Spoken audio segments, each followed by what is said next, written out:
Frères et sœurs en Christ, bonjour. Les messagers du Christ, frère Sarah évangéliste et la prophétesse Marie Bénie, sont heureux de vous retrouver pour cette nouvelle séance d'évangélisation sur notre chaîne, dont l'objectif principal est le renforcement de la foi pour donner des connaissances et une base solide pour que le chrétien résiste à l'apostasie et aux autres discours déviationnistes par rapport à la parole de Dieu.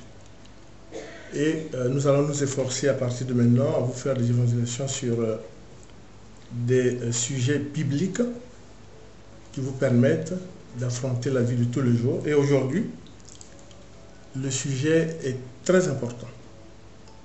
Nous allons voir comment Dieu nous enseigne la persévérance pour forger le destin à partir de 3 histoires chrétiennes et d'une parabole de Jésus. Quel sujet! Avant de se lancer dans le développement de notre évangélisation, prions. Seigneur, nous te rendons grâce de nous avoir permis de tenir cette évangélisation dans ces moments difficiles pour l'humanité. Et nous accomplissons ce devoir que tu nous as demandé, parce que nous savons que ta bienfaisance et ta bienveillance est avec nous. Toi qui es digne de célébration, digne de chants d'adoration et de chants d'action de grâce. Oui Seigneur, envoie du haut du ciel ton Esprit Saint afin qu'il, en nous, son étincelle, nous vivifie, nous encourage, nous conduise et nous protège. Et nous conduise surtout pour cette évangélisation. Béni soit l'Éternel, amen. Alors, nous allons donc attaquer de front un sujet très important que Dieu souhaite effectivement que nous ayons ça à l'esprit, c'est la persévérance. La persévérance qui peut forger le destin, et nous allons le voir à travers 3 histoires bibliques et une parabole, comme je disais tantôt.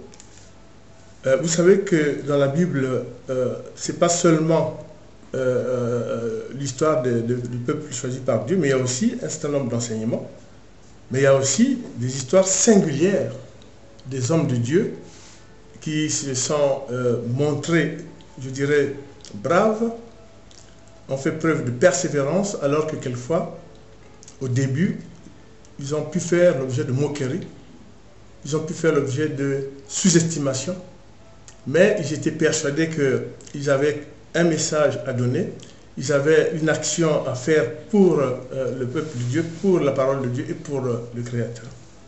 Et c'est ces exemples-là que nous allons donc relater.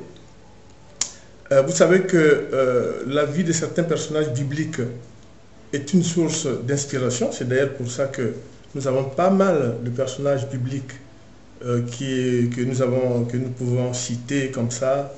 Hein, Joseph, père de Jésus, on peut citer Ananias, on peut citer les apôtres, on peut citer des prophètes, Isaïe, Jérémie, etc. Chacun d'eux est un personnage aux actions singulières en fonction de dons et du message qu'ils ont reçus de Dieu. Donc, quand ils se sont singularisés dans certains actes, évidemment, le message de Dieu, c'est de se servir de leurs exemples pour nous, à notre tour, porter très haut la parole de Dieu et créer au sein des chrétiens des attitudes exemplaires pour aussi porter très haut la parole de Dieu. Et surtout le sacrifice de ces personnages qui ont servi Dieu et que Dieu aussi a su les couvrir de toutes ses bénédictions. Toutefois, les vertus et les défauts de ces personnages sont relatés comme tels. Et c'est là où aussi Dieu peut être miséricordieux. Le fait de reconnaître sa faute, le fait de reconnaître que là, on n'a pas été à la hauteur, on demande pardon à Dieu, et Dieu, effectivement, il est miséricordieux et il peut vous pardonner. Donc, ce qui est très important pour le sujet d'aujourd'hui, c'est de montrer que ce n'est pas écrit d'avance ce que nous faisons. Et souvenez-vous de ce dicton qui dit « Aide-toi et le ciel t'aidera ». Autrement dit, il faut faire. Et quand vous faites, Dieu peut vous aider. Il ne faut pas tout attendre de l'Éternel, parce que même si l'Éternel a un plan pour vous, comme nous le verrons, mais il est nécessaire que vous puissiez montrer votre disponibilité, que vous pouvez montrer que vous êtes entièrement à la cause du Seigneur, afin que le Seigneur, à son tour, puisse vous couvrir de sa bénédiction, puisse vous instruire et vous faire en sorte que vous puissiez arriver à ce que vous souhaitez faire.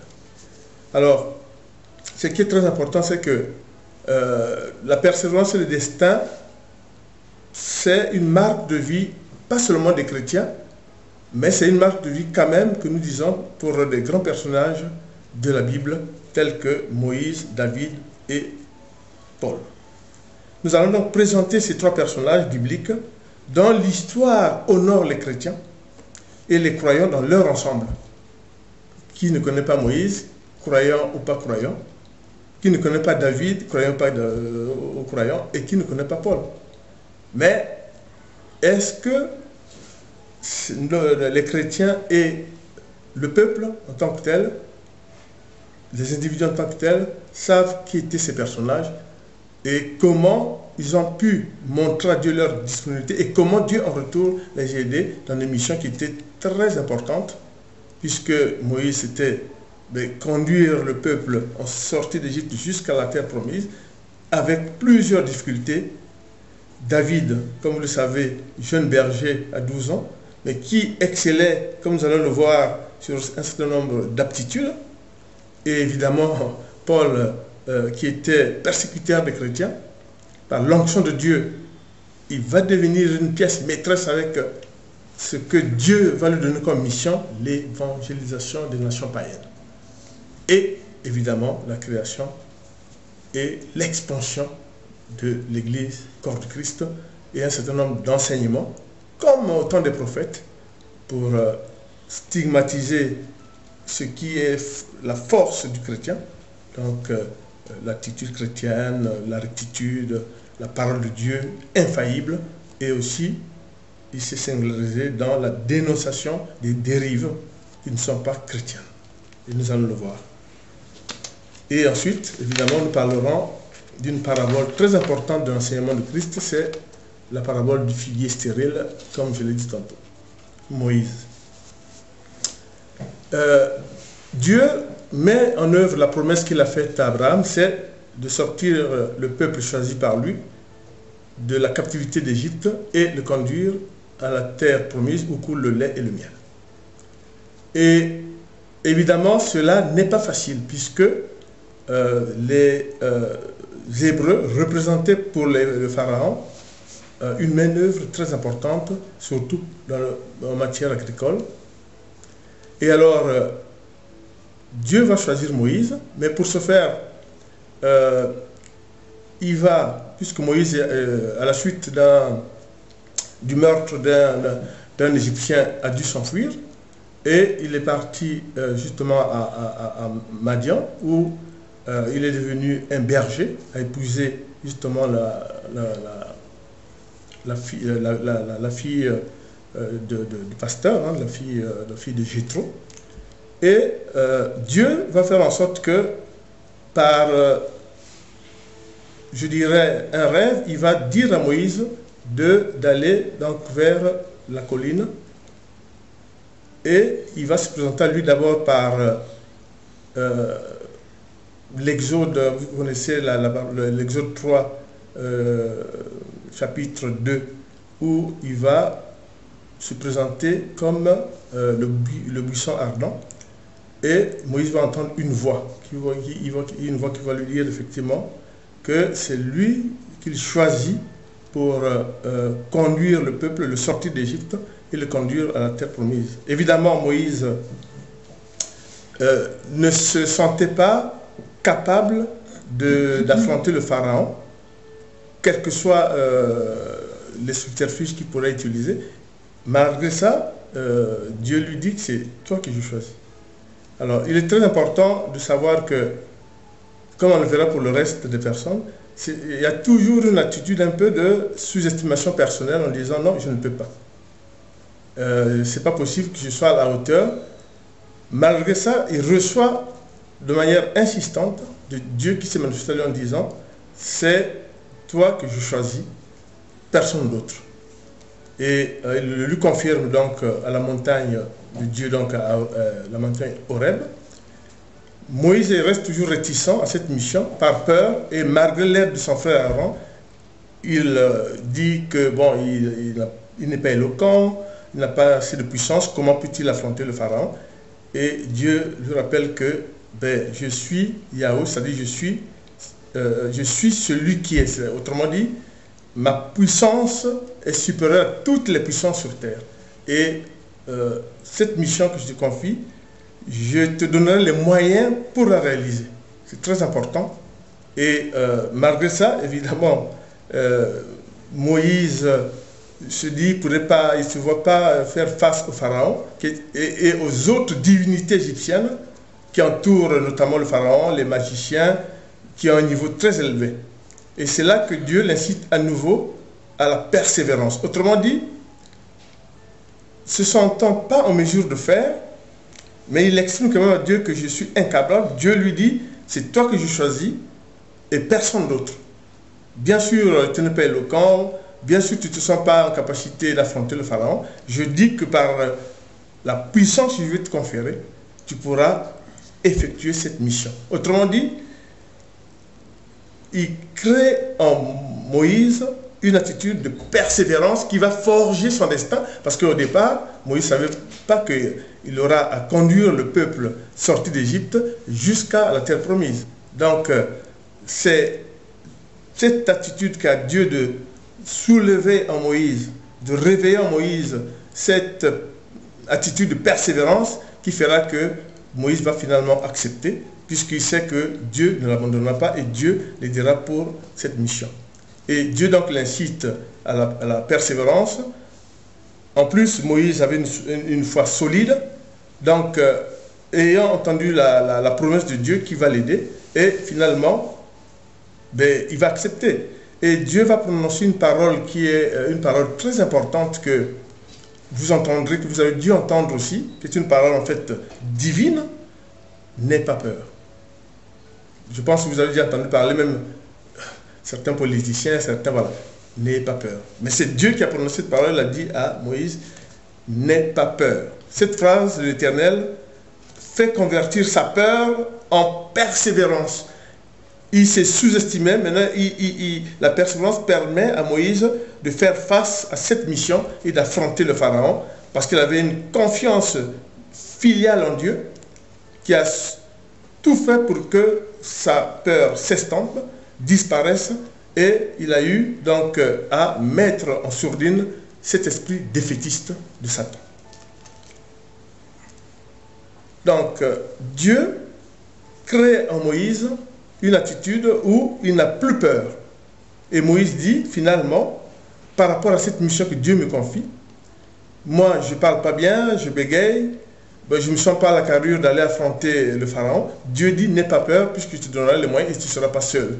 Il n'y a pas de puissance supérieure que la puissance de Dieu.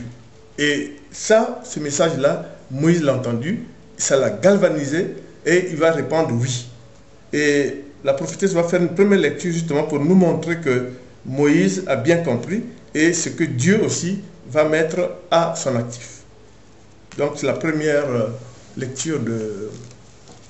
Je lis la parole de Dieu, Exode 3, versets 11 à 20. Moïse dit à Dieu, « Qui suis-je, moi, pour aller trouver le Pharaon et pour faire sortir les Israélites d'Égypte? Je sais que le roi d'Égypte ne vous laissera pas partir à moins d'y être contraint par une forte intervention. J'interviendrai et je frapperai l'Égypte par toutes sortes de prodiges que j'accomplirai au milieu d'elle. Après cela, il vous laissera partir. » Voilà. Amen. Voilà, donc Moïse qui avait peur, Dieu lui dit qu'est-ce qu'il va faire. Et il va frapper les 10 plaies, comme vous le savez. Et c'est à la 10e plaie que finalement le Pharaon va décider à laisser partir effectivement les Hébreux. Ça, c'est très important. Donc, on va voir que va apparaître donc le bâton que Dieu va donner à Moïse, qui était un objet de la magnificence du pouvoir de Dieu. pour des actes que Moïse va accomplir. Le bâton est l'expression de la magnificence de Dieu pour les actes que Moïse va accomplir dans cette mission et qui sont en fait des signes de pouvoir donnés par l'Éternel à Moïse pour accomplir sa mission.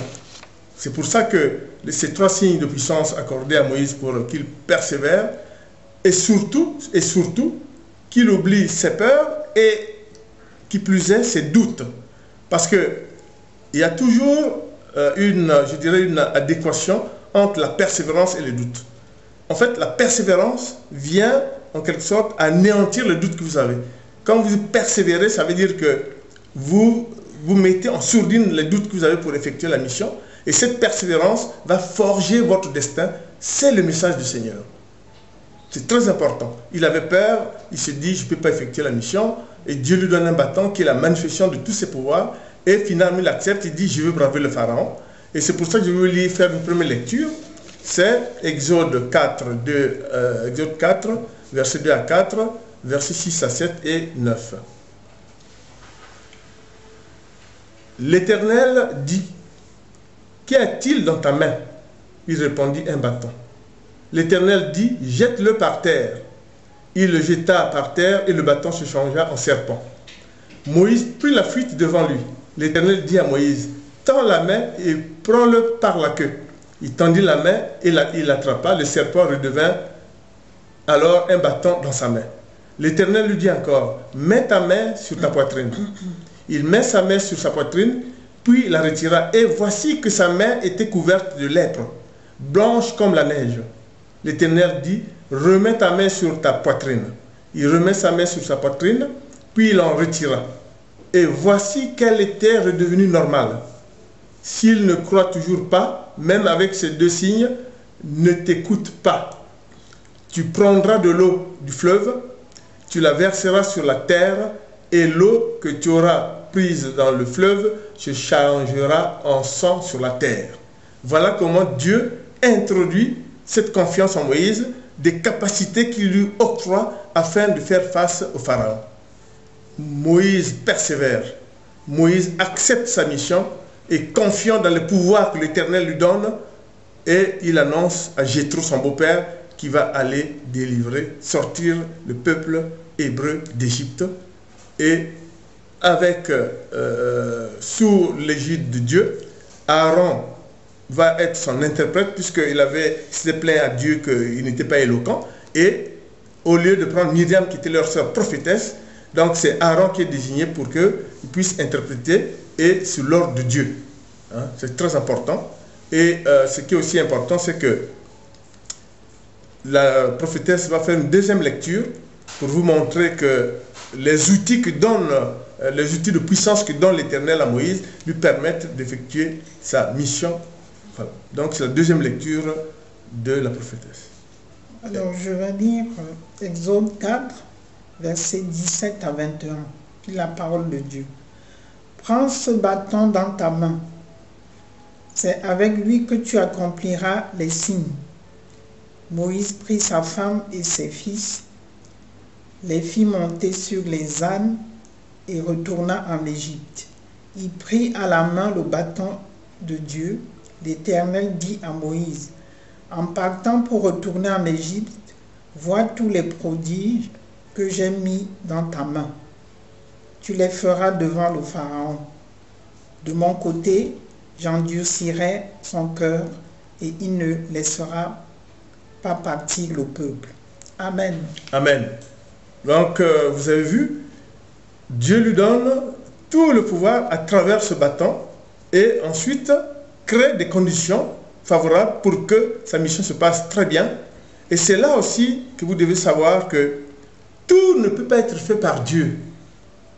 Dieu nous a créés, Dieu a créé le monde et il a dit que vous avez la nature et pour vous habiller, pour vous soigner et vous gagnerez votre vie à la sueur de votre front. Mais il ne faut pas tout attendre de Dieu. Donc il faut soi-même faire et Dieu peut aider. Et en matière de mission très importante, quand Dieu est avec vous, soit par la prière, soit par le songe, etc., vous devez être confiant. Et là, Moïse, après une période de doute, il a dans ses mains, et Dieu le lui confirme, des objets de pouvoir. Et c'est très important. Et justement, Moïse, devant le Pharaon, va faire des prouesses, comme nous allons le lire tout à l'heure.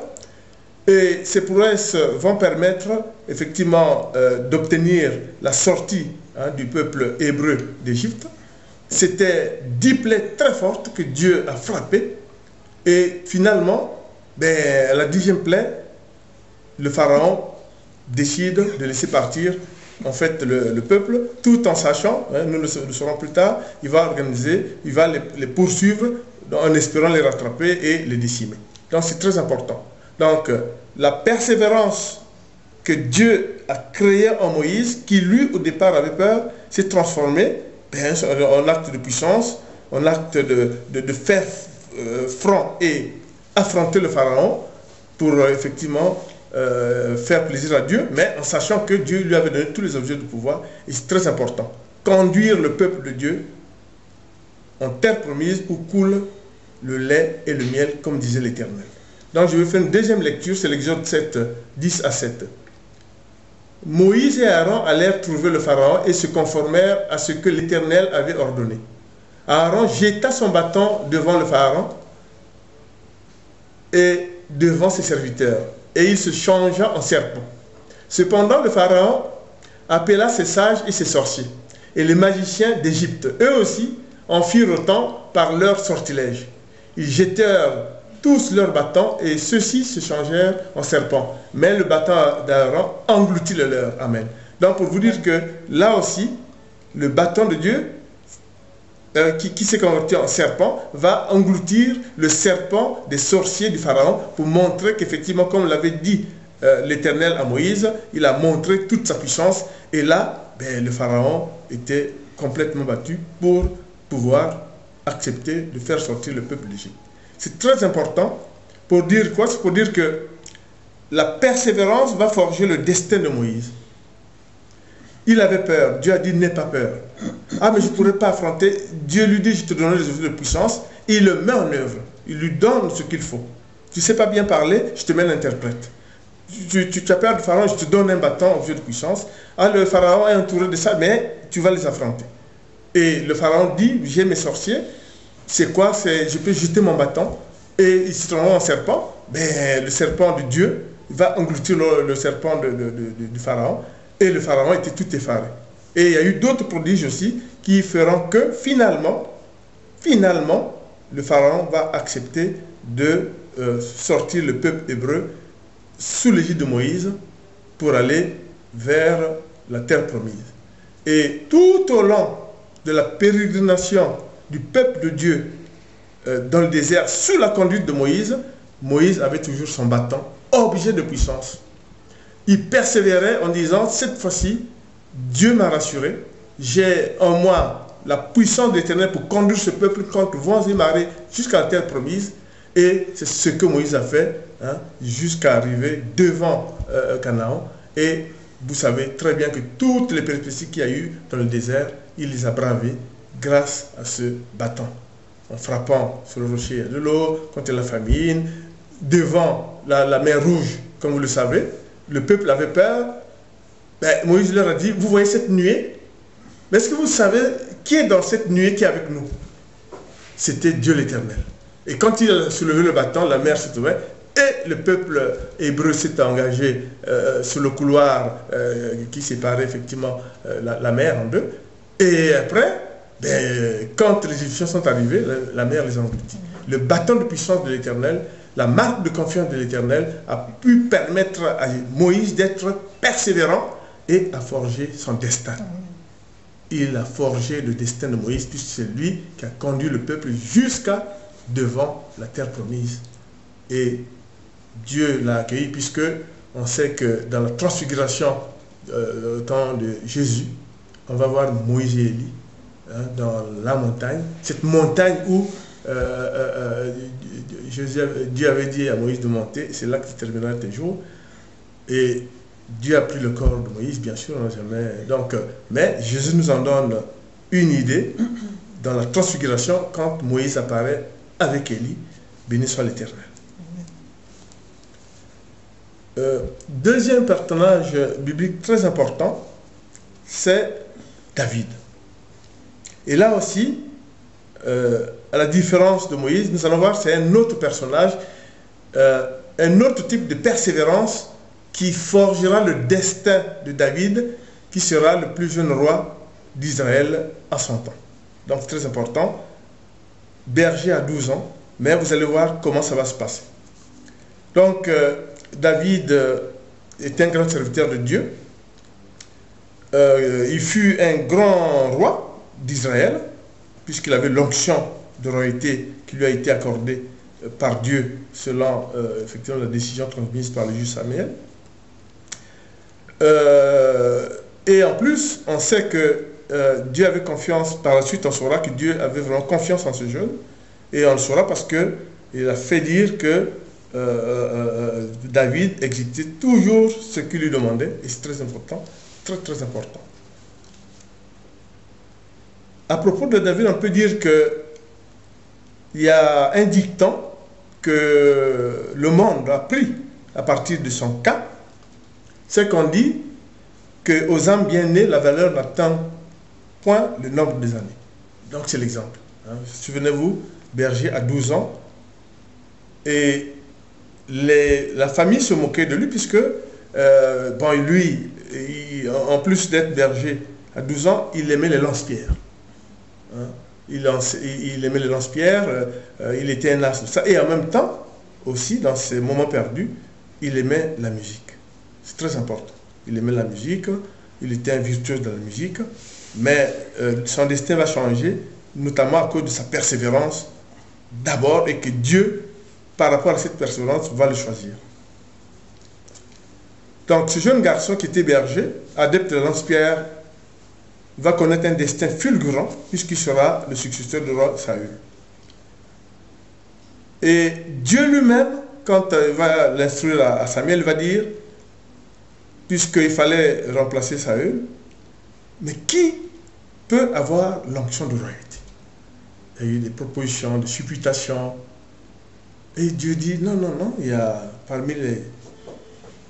Dans cette famille, il y a le dernier, c'est un jeune, et surtout Dieu dit, ne pas considérer son apparence, ni sa taille, hein, c'est très important, dit l'Éternel à Samuel, c'est très important. Je vais d'ailleurs vous le lire, c'est dans le premier livre de Samuel, chapitre 16, versets 11 à 12. Puis Samuel dit à Isaïe, le père de David bien sûr, « Tous tes fils sont-ils là ?» Isaïe répondit, « Il reste encore le plus jeune, mais il garde les brebis. » Alors Samuel dit à Isaïe, « Envoie quelqu'un le chercher, car nous ne prendrons pas place avant qu'il ne soit arrivé. » Hein, c'est un garçon. Hein. Isaïe envoya quelqu'un le chercher. Il était roux, avec de beaux yeux, une belle apparence. L'Éternel dit à Samuel, « Lève-toi, verse-lui de l'huile, car c'est lui que je choisis. » Vous savez? Donc, c'est très important. Amen. Donc, alors, David avait des atouts. Malgré, lisez vous-même le premier livre de Samuel, malgré le fait qu'on se moquait de lui, il était freliquet, les autres étaient au front, mais on ne voulait même pas l'incorporer parmi ceux qui allaient combattre les Philistins, etc. Mais lui, il montrait sa capacité à être utile, puisqu'on sait que, en lisant le premier livre de Samuel, vous verrez qu'il allait au front, apporter des victuailles pour les combattants, il n'avait pas peur, en même temps, évidemment, il s'occupait du pâturage, des bergers. Autrement dit, il était très actif, très actif, et le peuple, devant l'attaque des Philistins, était désemparé.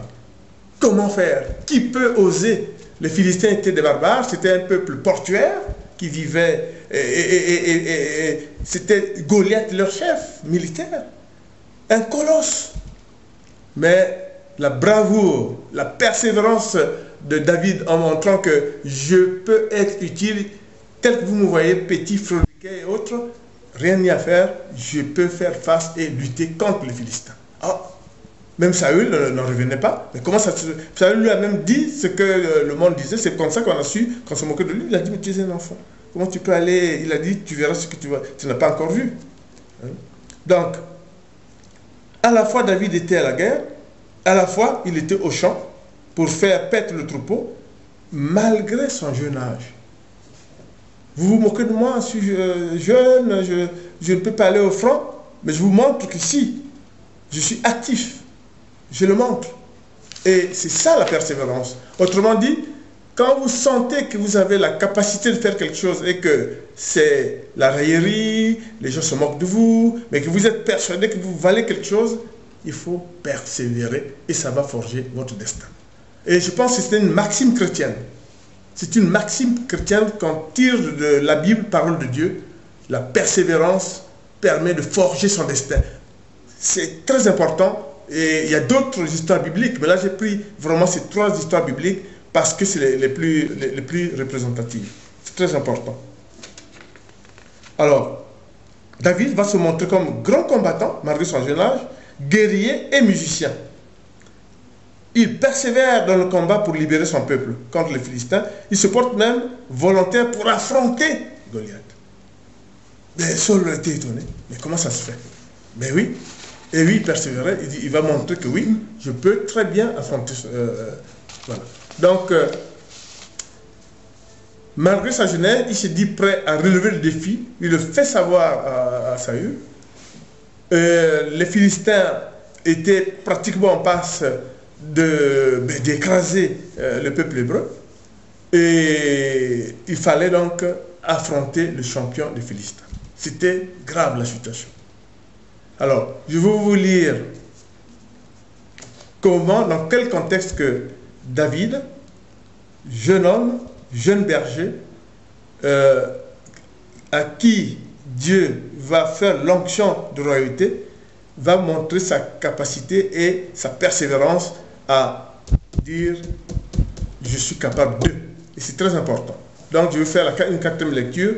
C'est le premier livre de Samuel, chapitre 17, versets 32 à 33, et le verset 50. Suivez bien. David dit à Saül que personne ne se décourage à cause de ce Philistin. Moi, ton serviteur, j'irai me battre contre lui. Saül dit à David, tu ne peux pas aller te battre contre ce Philistin. Tu n'es qu'un enfant. Alors que lui, il est un homme de guerre depuis sa jeunesse. David dit à Saül, ton serviteur gardait les brebis de son père. Quand un lion ou un ours venait pour enlever une du troupeau, je courais après lui, je le frappais et je lui arrachais la brebis de sa gueule. Il m'attaquait, je l'attrapais par la gorge, je le frappais et je le tuais. Donc, David persévère à convaincre Saül pour dire, c'est pas ma petitesse, c'est pas l'impression que vous avez. Moi, guerrier, tel que je vous ai dit, comment je me battais avec le lion qui venait pour attaquer mes brebis, je le pourchassais, je le tuais et je peux faire face à Goliath. Pour mon peuple, vous pouvez compter sur moi. Et évidemment, quand vous lisez le premier livre de Samuel, vous êtes effaré parce que, quel courage! Malgré tout le discours décourageant, David, avec son lance-pierre, David avec sa petitesse, David tel que vous le voyez, a dit oui, je relève le défi. Et Dieu ne s'était pas trompé quand il a dit à Samuel, tu vas lui loindre, il faut loindre pour la royauté. Ah mais comment, mais il faut loindre pour la royauté, c'est lui qui sauvera Israël. Et là déjà, avec les Philistins, il va le montrer lui-même d'ailleurs, puisque comme vous le verrez, quand il va, je pense que je veux lire le premier livre de Samuel, le chapitre 17 et le verset 50. Le verset 50. Ainsi, quand il a battu donc Goliath, ainsi avec une fronde et une pierre, donc sa lance-pierre, David fut plus fort que le Philistin, que Goliath, il le frappa et le mit à mort sans avoir d'épée à la main. Béni soit l'Éternel. Voilà. Hein? Premier livre de Samuel, chapitre 17, verset 50. Le jeune qui ne connaissait que la lance-pierre, qui ne connaissait que le lance-pierre, et avec son lance-pierre, il va tuer celui qui terrorisait le peuple de Dieu, le Philistin, hein, sans avoir d'épée à la main. C'est la persévérance qui forge le destin, puisque comme on le sait, ben, après ces prouesses-là de David, il avait aussi d'autres qualités. Dans les moments de folie du roi Saül, Saül a demandé comment je peux faire, qui peut me traiter, qui peut m'apaiser. Et là encore, on va aller chercher qui? On va aller chercher le jeune homme qui était virtuose de la musique.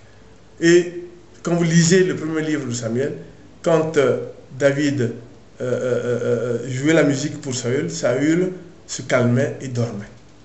Et c'est très important. Et en terminant ce cas de David, nous dirons que là encore, la persévérance forge le destin.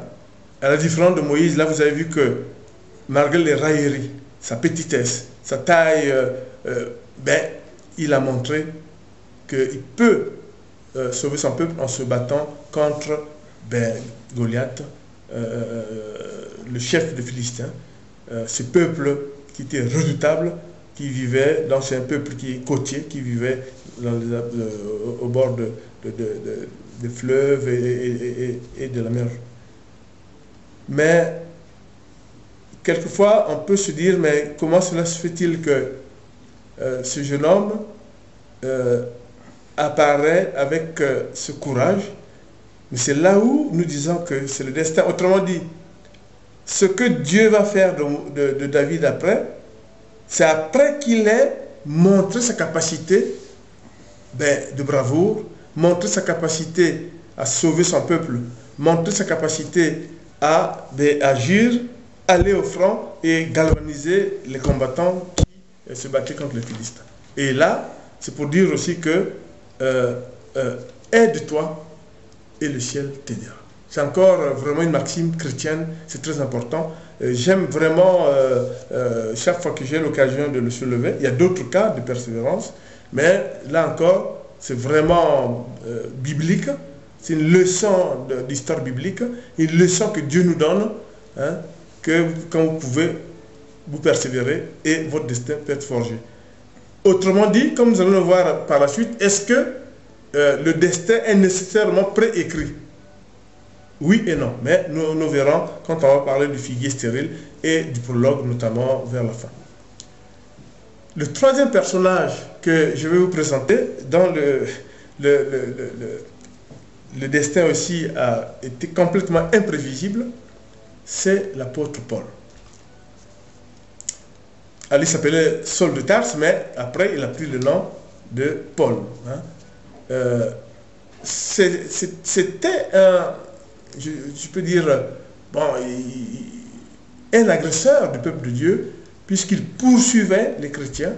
Il était pharisien de l'école de Gamaliel, juif pieux, hein, et il était lettré. Il pratiquait un judaïsme sans déviance, pur et dur, et il va combattre les premiers chrétiens sans merci. Il était, comme je l'ai dit tantôt, adepte de Gamaliel, pharisien, docteur de la loi. Mais, et en plus, un exemple biblique, c'est qu'il a assisté à la lapidation de...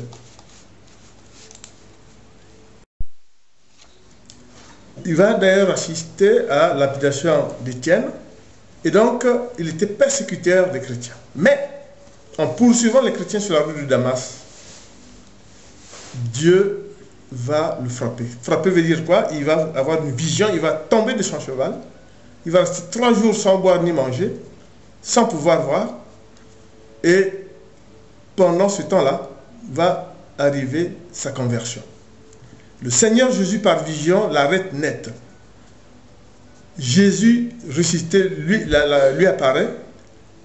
Bien sûr, comme je venais de dire, il y a des témoins, puisqu'il avait son escorte, qui ont vu tout ça du visu et qui ont effectivement corroboré la parole de Dieu.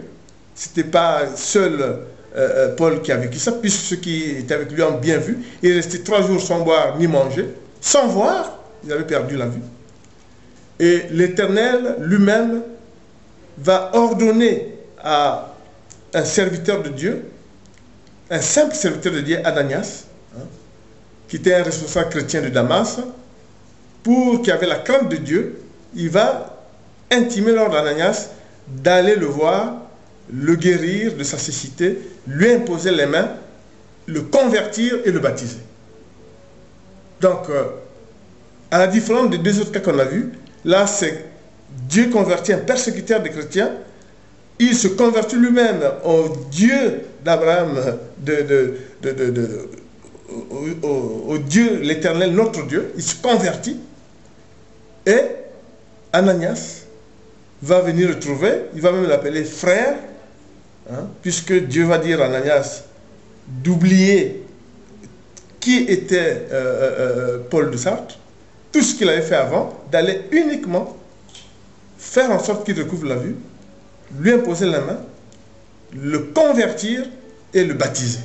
Et voilà comment Paul va devenir apôtre de l'Éternel, apôtre de Jésus. Il va donc avoir 3 visions. Il va avoir une mission très importante confiée par Dieu, qui est l'évangélisation des nations païennes. Apôtre de Jésus, il va avoir une mission par vision de pouvoir évangéliser les missions païennes. Alors, cela va sans dire qu'il va avoir beaucoup de problèmes et il va être persévérant. Le premier problème, c'est avec les autres disciples. Ah, mais comment ça se fait? C'était lui qui persécutait les chrétiens, comme il est d'entre nous. Ananias va en parler aux autres disciples, à Barnabas, etc. Et par l'action de l'Esprit Saint, ils vont accepter la conversion de Paul. Ça, c'est la première difficulté. Il va y avoir quelques difficultés avec Marc, notamment, et cela va s'aplanir par l'entente mutuelle, fraternelle. Mais la plus grande résistance viendra des Juifs. Ah, il était le nôtre, il l'a trahi, et il va risquer sa mort. Il va, en plus, le diable sera en embuscade. Le diable est responsable de ses emprisonnements. Le diable, quand Paul est emprisonné, le diable lui disait, voilà, l'Éternel t'a abandonné, tu es emprisonné, tu ne pourras rien faire. Et évidemment, Paul, il avait confiance en l'Éternel, il persévérait dans la diffusion de la parole de Dieu. Et ce qui est encore plus important, c'est que Paul lui-même devait aussi faire front par rapport aux critiques personnelles. Il était maladif, notamment il bégayait, et notamment il n'avait pas une santé de fer.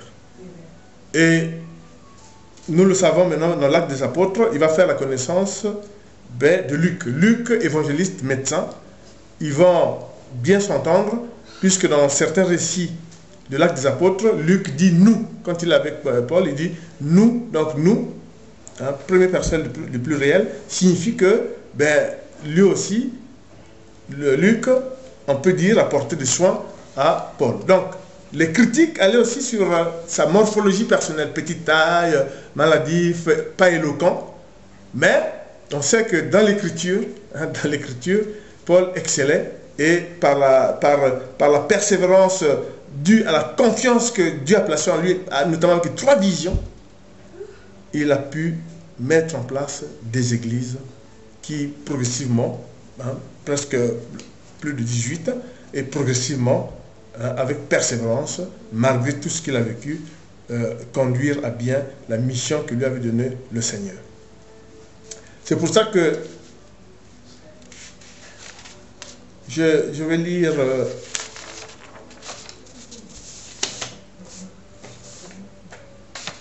l'Acte des Apôtres, chapitre 9, versets 15 à 16, et puis le verset 22.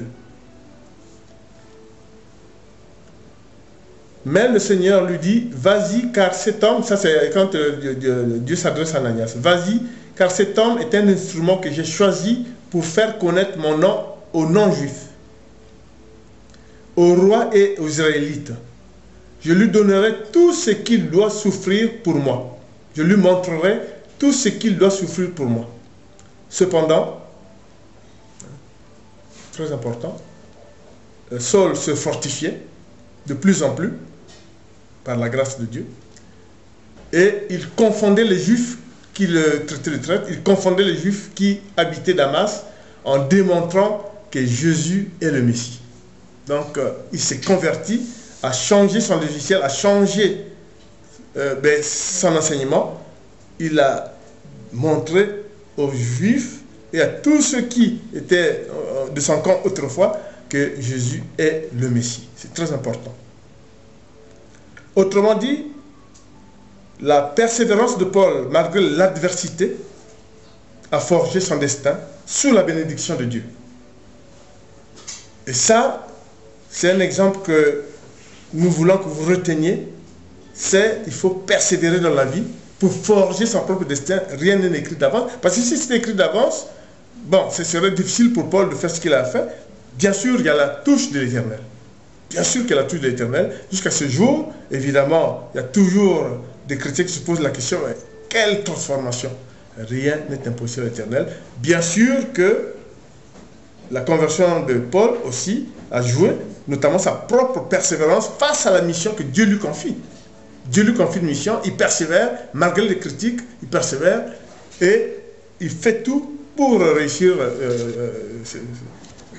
disons, sa mission d'évangélisation et de création des églises. C'est très important. Saul va prêcher donc l'évangile qu'il vient de comprendre. C'est très important, car lui, c'était la Torah. Donc il prend sur lui l'Ancien Testament et tout ce qu'il apprend auprès des autres disciples, des autres apôtres, et il commence à prêcher l'évangile. C'est très important. Il convertit les Juifs, malgré leur adversité, et les Juifs qu'il pourchassait sont eux-mêmes qui vont, à un moment donné, de l'accepter parce qu'il a changé de langage, et cette nouvelle mission que lui a confié l'Esprit Saint d'évangéliser les nations païennes, il va le mener jusqu'au bout, jusqu'à le sacrifice suprême sur l'Asie mineure, le bassin méditerranéen, l'Europe. Il va persévérer. Comme je vous ai dit, il y avait des tentatives, enfin il y avait des risques de noyade plusieurs fois, des arrestations, des fausses accusations. Même quand il faisait un miracle, on l'arrêtait. Il était persécuté. Il va même être, bien sûr, arrêté à Rome, à Jérusalem, où il va dire « Je suis un citoyen romain » et ils vont le transférer justement à Rome, où il va connaître la persécution. Mais malgré ça, même dans la prison à Rome, il dirigeait, il était en contact avec les chrétiens. C'est pour vous montrer quel niveau de persévérance qui a forgé le destin de persécuteur des chrétiens qu'il était. Il est devenu évangéliste, apôtre de Jésus, et c'est lui qui a diffusé la parole de Dieu, a créé de nombreuses églises. C'est là encore la persévérance qui forge le destin, comme je vous avais dit. Malgré le fait qu'à un moment donné, même il a eu une écharpe de Satan. C'est la 6e lecture que je vais vous faire. Hein, mais il ne s'est pas découragé. Autrement dit, on ne se décourage pas. C'est la lecture que je vais faire de 2e épître de Corinthiens 12, versets 7 à 9. Et pour que je ne sois pas rempli d'orgueil à cause de ces révélations extraordinaires, j'ai reçu une écharpe dans le corps, un ange de Satan pour me frapper et m'empêcher de m'enorgueillir. 3 fois, j'ai supplié le Seigneur de l'éloigner de moi. Il m'a dit, ma grâce te suffit, car ma puissance s'accomplit dans la faiblesse. Aussi, je ne montrerai plus volontiers fier de mes faiblesses, afin que la puissance du Christ repose en moi. C'est très important. Et l'autre, deuxième épître de Corinthiens, chapitre 10, verset 9 à 10, de fait, je ne veux pas avoir l'air de vous intimider par mes lettres. En effet, ces lettres sont sévères et fortes, dit-on, mais quand il est présent, il est faible et sa parole est méprisable. Vous avez vu? Donc, il fait face aux moqueries, mais il montre sa persévérance, il accomplit sa tâche. Et c'est pour vous dire aussi, encore une fois de plus, la persévérance de Paul a permis qu'il fasse sa mission, une mission probablement laquelle il ne pensait jamais faire. Donc, malgré les souffrances endurées par Paul, malgré les charges de Satan, vous savez les charges, non? Si vous avez un morceau de bois dans la peau, vous savez ce que c'est? Il ne s'est pas découragé, il a persévéré. Ça, c'est très important. Et toujours dans ce même sens, les souffrances ne l'ont pas découragé. La prophétesse va vous faire une troisième lecture. Donc, je lis 2 Corinthiens 11, versets 24 à 27. Je lis la parole de Dieu. 5 fois j'ai reçu les Juifs, les 40 coups moins 1. 3 fois j'ai été fouetté, 1 fois j'ai été lapidé, 3 fois j'ai fait naufrage, j'ai passé un jour et une nuit dans la mer. Fréquemment en voyage, j'ai été en danger sur les fleuves, en danger de la part des brigands, en danger de la part de mes compatriotes, en danger de la part des non-juifs, en danger dans les villes, en danger dans les déserts, en danger sur les mers, en danger parmi les prétendus frères. Amen. J'ai connu le travail de la peine, j'ai été exposé à de nombreuses privations de sommeil, à la faim et à la soif, à de nombreux jeûnes, au froid et au dénuement. Amen. Amen. Donc vous avez vu, là, dans cette lecture, on montre tout ce que nous avons dit comme difficulté pour Paul, emprisonnement, etc., sur lesquels je ne reviendrai pas, puisque tout cela a été dit quand j'ai présenté le cas de Paul. Et par cette lecture, nous voyons que malgré tout ce qu'il a enduré, ben, il a accompli sa mission, il a porté très haut la parole de Dieu et la persévérance a forgé, encore une fois de plus, son destin. Et Jésus va donc nous enseigner aussi la persévérance par la parabole du figuier stérile. La persévérance, c'est faire ce qui paraît de prime abord impossible. Jésus insiste sur le fait que si vous avez la foi, rien n'est impossible. Car la foi est un facteur qui soutient la persévérance. Parce que vous savez que vous pouvez faire, vous savez que cela peut arriver. Et vous pouvez essayer, agir et obtenir malgré l'obstacle. C'est très important. L'évidence est que le figuier dans cette parabole, qu'il est difficile qu'il ait un fruit, mais Jésus dit à ses disciples, mais justement, si vous croyez, vous persévérez, vous verrez qu'effectivement, vous mangerez de ce fruit. Donc, 3 facteurs sont essentiels à la réussite de la persévérance. Une demande en prière pour nous, pour quiconque a peur de soi, se juge incapable de faire. Donc, une prière, une demande que Dieu vous donne la force, puisque vous vous sentez capable d'eux. Une foi inébranlable, c'est très important. Une foi inébranlable, telle que tous les 3 que nous venons de citer. Et ensuite, sa destinée ou l'espérance chrétienne. C'est pour ça que la prophétesse va faire une dernière lecture, c'est dans Marc, pour justement vous montrer quelques aspects de cette parabole du figuier stérile sur la persévérance. Marc 11, 14 à 24. Je lis la parole de Dieu. Alors Jésus prit la parole et il lui dit, que plus jamais personne ne mange de ton fruit. Et ses disciples l'entendirent. Le lendemain matin, en passant, les disciples virent le figuier. Il était desséché jusqu'aux racines. Se rappelant de ce qui s'était passé, Pierre dit à Jésus, « Maître, regarde le figuier que tu as maudit est desséché. » Jésus leur dit alors, « ayez foi en Dieu. Je vous le dis en vérité. Si quelqu'un dit à cette montagne, retire-toi de là et jette-toi dans la mer, et s'il ne doute pas dans son cœur, mais croit que ce qu'il dit arrive, il le verra s'accomplir. C'est pourquoi je vous le dis, tout ce que vous demanderez en priant, croyez que vous l'avez reçu, et cela vous sera accordé. Amen. Vous avez vu, la persévérance forge le destin, mais Jésus introduit la notion de foi. C'est très important. C'est pour ça, pour moi, vraiment chrétien, je suis très content. Je pense que ces valeurs de persévérance et de destin, c'est vraiment la chose, la qualité première que devrait avoir tout chrétien. Et il faut être persévérant pour forger sa vie, même si Dieu peut par la suite vous aider. C'est le message que les messagers du Christ, Frère Sarri et la prophétesse Marie Bénie font ce jour. Soyez persévérants et confiance en l'Éternel, mais d'abord, aide-toi et le ciel t'aidera. Alors, souvent on se pose la question de savoir, mais peut-être que tout est écrit par Dieu, qu'il ne peut pas avoir un iota de changement.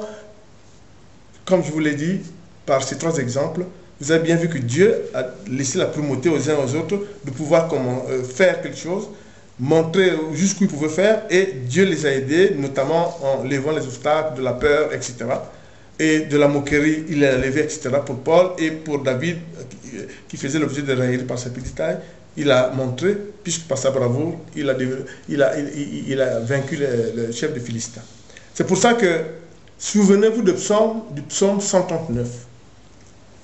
En tant qu'évangéliste, je vous dis, c'est à l'instar d'un livre de Jérémie, d'un des chapitres du livre de Jérémie, quand le Seigneur dit à Jérémie, avant même ta naissance, je connaissais, mais le psaume 139 est encore explicite, dans ce sens que vous allez voir que il y a la persévérance et le destin vont bien sûr avec la touche de Dieu.